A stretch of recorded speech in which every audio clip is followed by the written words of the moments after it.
तो आज का सेशन बहुत ही इंसाइटफुल था।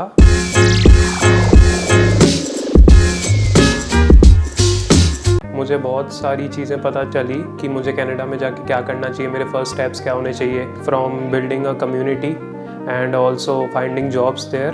પછી કે જોબ કેવી રીતે મેળવવી, ત્યાં આપણે શું શું પ્રોબ્લેમ મળશે એકોમોડેશનમાં, એ પછી ઇન્સ્યોરન્સમાં કોઈ બી પ્રોબ્લેમ થાય તો કેવી રીતે સિમ કાર્ડ બી એ લોકો પ્રોવાઈડ કરે છે વિથઆઉટ એની કોસ્ટ. ઇન્ડિયાથી તમે કેનેડામાં ઉતરો છો તો તમારે ત્યાં એરપોર્ટ પરથી કયા લેટર રિસીવ કરવાના છે, અને ફ્લાઇટમાંથી લેન્ડ થયા પછી કઈ કઈ વસ્તુઓ સબમિટ કરવાની છે, શું વસ્તુ આપણને ત્યાંથી મળશે, એ બધી વસ્તુ સમજાવી. જીઆઈસી એક્ટિવેશન માટે શું છે એ ઇન્ફોર્મેશન મળી. તો જોબ માટે એમને ઘણું બધું એવી રીતે સમજાવ્યું, નાના નાના પોઈન્ટને, કે ઇન્વેસ્ટ બી કરો, બચત બી કરો અને તમારા રૂપિયાને એવી રીતે સાચવીને આગળ વધો. અને મોર ઇમ્પોર્ટન્ટ પોઈન્ટ કે ત્યાં કનેક્શન કેવી રીતે બનાવવાના છે, જોબ્સ કેવી રીતે ફાઇન્ડ કરવાની છે, એ બધી ઇન્ફોર્મેશન મળી. એ બધી વસ્તુઓ ડિટેલમાં સમજાવી અને મારો એક્સપિરિયન્સ બહુ જ સારો રહ્યો અને મને એ વસ્તુ મારા ફ્યુચરમાં હેલ્પફુલ રહેશે.